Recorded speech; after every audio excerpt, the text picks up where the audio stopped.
শিক্ষার্থীরা তোমরা সবাই লক্ষ্য করো, আমরা অষ্টম শ্রেণীর যে ধারাবাহিক ক্লাসের একক কাজ পৃষ্ঠা 29, কত নম্বর পৃষ্ঠা? পৃষ্ঠা 29, অষ্টম শ্রেণীর দশমিক ভগ্নাংশে প্রকাশ। কাকে দশমিক ভগ্নাংশে প্রকাশ করবো আমরা? যে ভগ্নাংশগুলো ভাবে সাধারণত থাকে সেটা প্রকৃত হতে পারে, অপ্রকৃত হতে পারে, মিশ্র ভগ্নাংশ হতে পারে। তাহলে আমরা দেখি 2 নম্বরে দেওয়া আছে, 2 নম্বরে 4টা প্রশ্ন আছে। আমরা প্রথমটা নাম দিয়েছি ক নম্বরের প্রশ্ন আছে 3/2, 3/2। এটাকে আমরা দশমিক ভগ্নাংশে কিভাবে প্রকাশ করব সেটা দেখি। দশমিক ভগ্নাংশে প্রকাশ করতে গিয়ে আমরা প্রথমে এটা রেখে নেব, 3/2 সমান 3/2। এখন দেখো যে 3কে আমরা বলছি ভাজক আর 2 হলো ভাজ্য।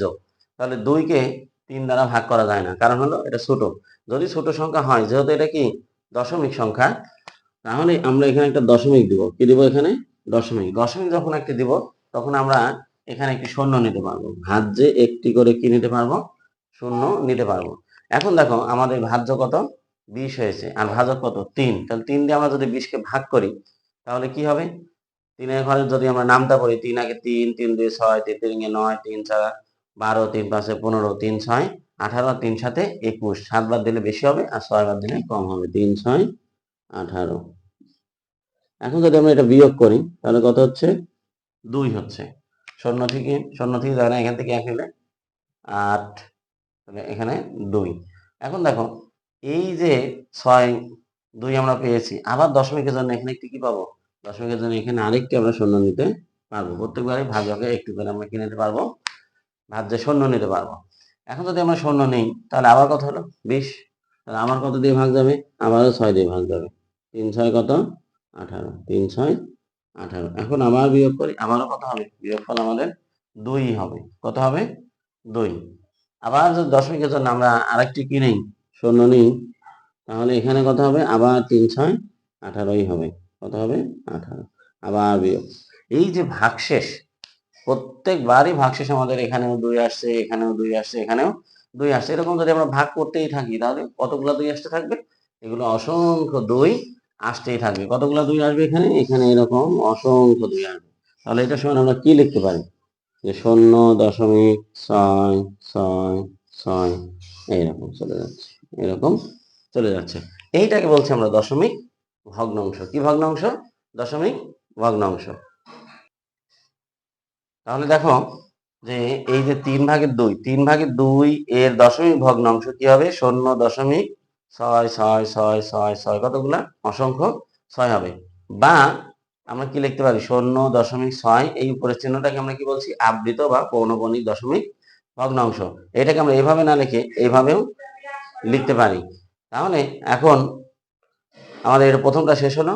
এখানে বলছিল আমাদেরকে যে কোনো প্যাটার্ন আছে কিনা? প্যাটার্ন তো অবশ্যই আছে। দশমিকের পর 6 6 6 6 অসংখ্য 6 আসছে। তাহলে ওইটা প্রথমে হলো অসীম দশমিক। কি দশমিক? অসীম দশমিক। এখন অসীম দশমিক ছিল 2 প্রকার, একটা ছিল অনাবৃত আর একটা আবৃত। তাহলে এটা আমাদের হবে কি? অসীম দশমিক এবং কি আবৃত ভগ্নাংশ। আমরা পরের প্রশ্নটা দেখি। দ্বিতীয় প্রশ্নটা লক্ষ্য করো। দ্বিতীয় প্রশ্ন আমাদের দিচ্ছে 90/61। 90/61। তাহলে এখানে আমাদের এটা প্রকৃত ভগ্নাংশ, কারণ এটার হর কি? হর আছে আমাদের 90 আর লব আছে 61। হর বড় আর লব ছোট। তাহলে এটাকে যদি আমরা 90 দিয়ে ভাগ করি, তাহলে 61কে তো ভাগ যায় না, তখন দশমিক দিয়ে আমরা একটি শূন্য নিয়েছি। ঠিক এভাবে ভাগ করে আমরা কি দেখতে পাচ্ছি? 0.67777। কতগুলো 7 আসছে আমাদের এখানে? এখানে আমাদের অনেকগুলা 7। কতগুলা 7? অসংখ্য 7। তাহলে এটার আমরা লিখতে পারি এত এর দশমিক ভগ্নাংশ 0.6777। অর্থাৎ কতগুলো 7 আসবে? অনেক। বা দিয়ে 0.67। যেটা সংখ্যাটা বারবার আসে, তারপর আমরা কি চিহ্ন দেব?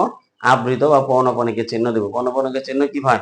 যে কোনো অঙ্কের সোজা উপরে যে অঙ্কটা বারবার আসছে তার উপরেই শুধুমাত্র আমরা আবৃত চিহ্ন দেব। আবৃত চিহ্নটা আমরা এইভাবে বা এইভাবে মাথায় একটু দাগ দিয়েও দিতে পারি। তাহলে এখানে এটাই আমাদের প্যাটার্ন। এই যে এটাকে প্রকৃত ভগ্নাংশ, এইটাকে আমরা এখন দশমিক ভগ্নাংশে কিভাবে প্রকাশ করব? দেখো যে 13 দিয়ে আমরা কাকে ভাগ করব? 12কে আমরা ভাগ করব। এখন 13 দিয়ে তো 12কে ভাগ করা যায় না, তখন আমাদের কি করতে হবে?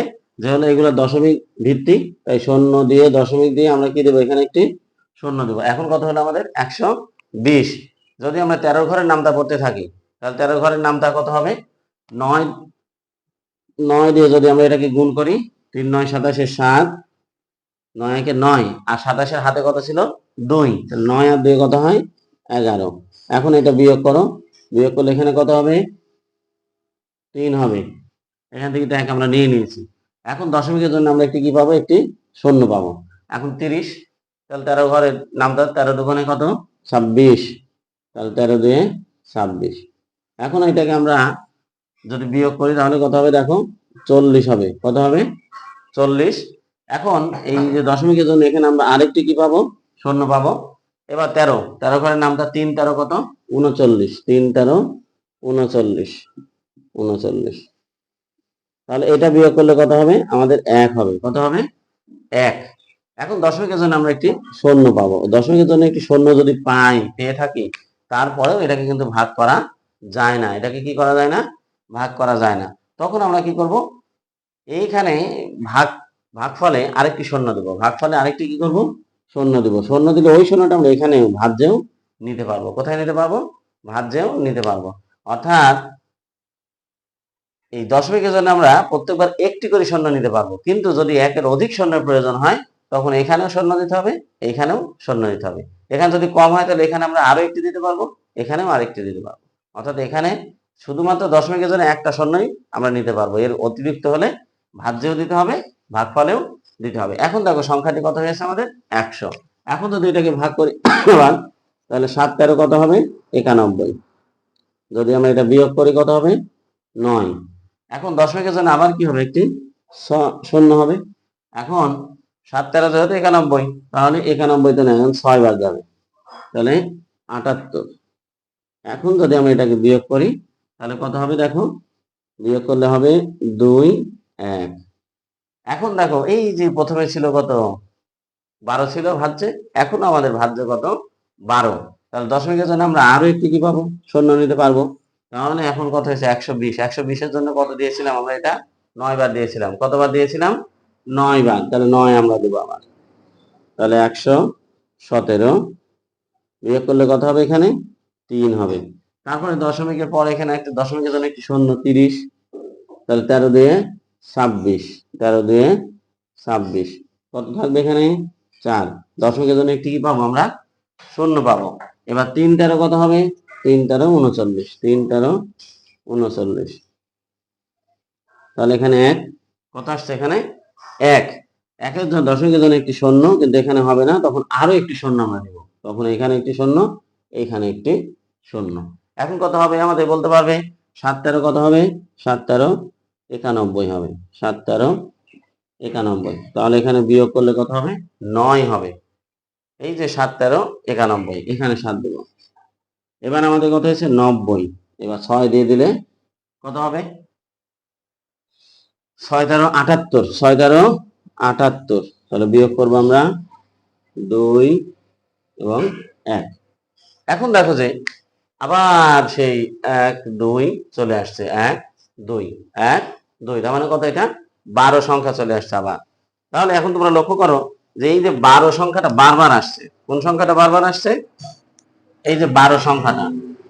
এটা তোমরা লিখবে না। এই যে 12 এখানে আছে, আর কোথায় আছে 12? এইখানে 12 আছে, আর কোথায় আছে 12? এইখানে। তাহলে দেখো যে এই অঙ্কগুলা ঘুরে গিয়ে, অর্থাৎ এখান থেকে এই পর্যন্ত যাওয়ার পরে আবার ওইগুলো আসবে, আবার ওইগুলো আসবে। তাহলে আবার যেহেতু 12 আসছে, তাহলে আবার ওইগুলো আসতে থাকবে, ওইগুলো আবার কি হতে থাকবে? আসতে থাকবে। তাহলে এটাকে আমরা কি দিতে পারি? এভাবে ডট ডট দিতে পারি। অর্থাৎ এটা অসংখ্য পর্যন্ত যেতে পারবে। কত পর্যন্ত যেতে পারবে? অসংখ্য পর্যন্ত যেতে পারে। তাহলে এই সংখ্যাটার প্যাটার্নটা কিন্তু অনেক লম্বা। 1 2 3 4 5 6, 6 নম্বর অঙ্কের পরে আবার পুনরায় আসছে।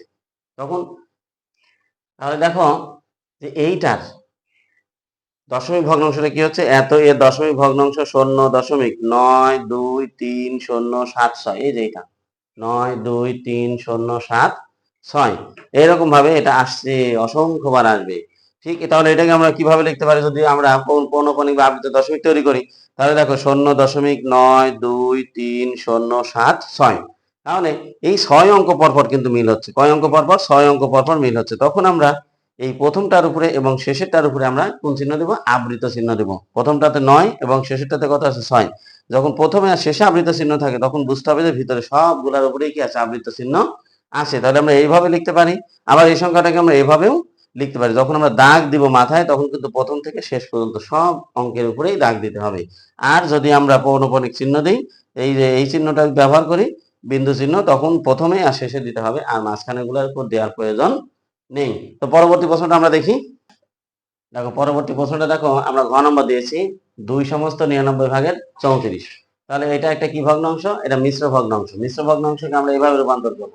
তাহলে 2 এর সাথে কত গুণ হবে? এই হরটা গুণ হবে, আর যোগ হবে কত? লব যেটা আছে 34, এটা যোগ হবে। 2 আর 99 যদি গুণ করি কত হয়? 198। তার যোগ কত? 34। এখানে কত? 99 থাকবে আমাদের হরে। এখন 198 সাথে যদি 34 যোগ করি তাহলে কত হবে? 232। আর হর কত আছে? 99।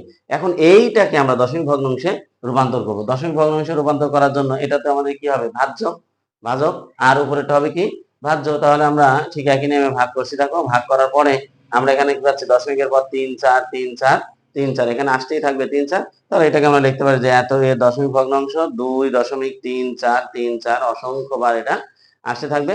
তাহলে এটা ওই আগের মতোই, এটা কি অসীম দশমিক ভগ্নাংশ, এবং যেহেতু প্যাটার্ন মিলে গেছে তাহলে এটাকে আমরা বলতে পারি অসীম আবৃত দশমিক ভগ্নাংশ। তাহলে 2.34, যখন দুইটা আছে দুইটার পরে আবৃত চিহ্ন দিতে হবে।